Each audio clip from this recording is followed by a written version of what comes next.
Halo semuanya, selamat datang di sesi kupas tuntas kita kali ini. Nah, buat kalian yang masih duduk di bangku SMA atau yang suka banget sama sejarah, siap-siap ya.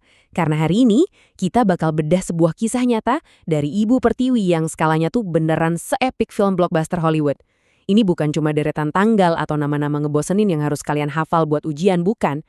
Kita lagi ngomongin perjuangan kemerdekaan bangsa kita yang super heroik, yang jujur aja mungkin belum pernah kalian dengar di kelas. Coba deh kalian bayangin sebentar, gimana jadinya kalau film superhero paling keren tentang lahirnya bangsa kita, ternyata tokoh-tokoh utamanya itu sengaja dihapus dari hasil akhir filmnya. Kayak bayangin kalian lagi nonton di Avengers, tapi sutradaranya tiba-tiba mutusin buat nge-cut Captain America dari cerita. Bener-bener hilang gitu aja. Pasti ceritanya jadi beda banget kan? Nah, percaya nggak percaya, hal yang mirip-mirip kayak gini ternyata kejadian juga loh di buku teks sejarah kita. Tapi tenang aja, karena hari ini kita punya kuncinya.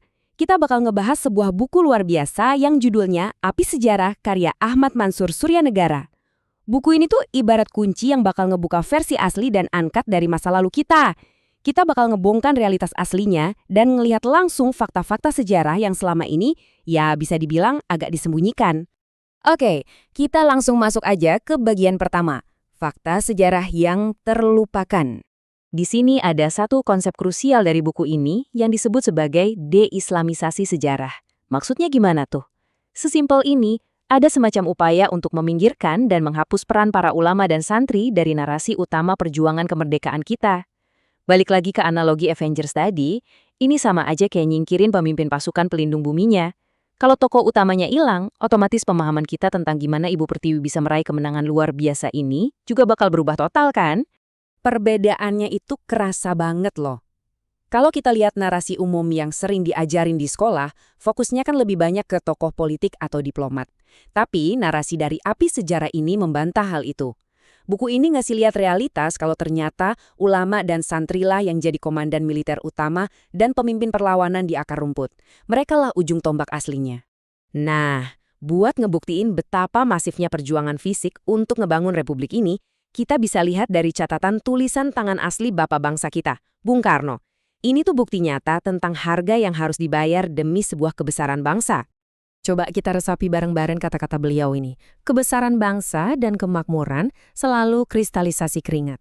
Jadi gini, poin penting yang pengen disampaikan adalah kemerdekaan yang kita nikmatin sekarang ini, kebebasan kalian buat nongkrong dan pergi ke sekolah, itu tuh nggak jatuh dari langit gitu aja. Kemerdekaan itu dibayar lunas pakai kristalisasi keringat, darah, dan pengorbanan luar biasa dari para pemimpin agama yang sayangnya nama mereka sering banget dilupakan. Sekarang tensinya mulai naik nih, masuk ke bagian kedua, para ulama turun dari gunung. Fakta militernya tuh beneran bikin merinding. Ibaratnya nih karakter pendukung yang tiba-tiba maju ngambil alih peran panglima tempur di game strategi kesukaan kalian.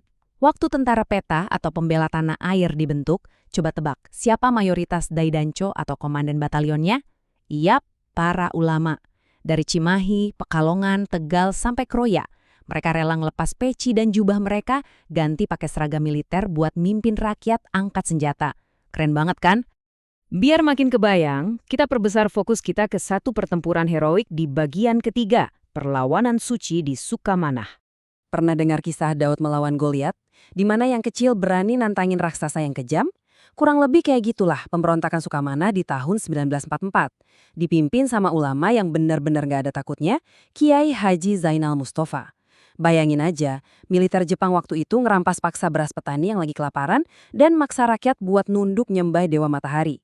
Jelas aja, Kiai Haji Zainal Mustafa nolak keras penindasan ini. Dan yang bikin geleng-geleng kepala, mereka berani ngelawan pasukan kekaisaran yang pakai senjata api modern cuma modal pedang bambu. Bener-bener definisi keberanian murni. Tapi sayangnya, perjuangan sebesar ini selalu minta harga yang mahal. Angka 85 di sini bukan sekedar statistik biasa. Ini adalah 85 pemuda, 85 santri pemberani yang gugur sebagai syuhada waktu operasi penumpasan tentara Jepang yang tanpa ampun itu. Mereka benar-benar nyerahin nyawa mereka sebagai bukti cinta dan pengabdian mutlak buat Sang Pencipta dan juga bangsa ini. Dan pengorbanan mereka itu nyulutin api yang jauh lebih besar. Kita sampai di bagian keempat, klimaks panggilan resolusi jihad. Pergerakan ini tuh langsung membesar dengan gila-gilaan lewat lahirnya Laskar Hizbullah.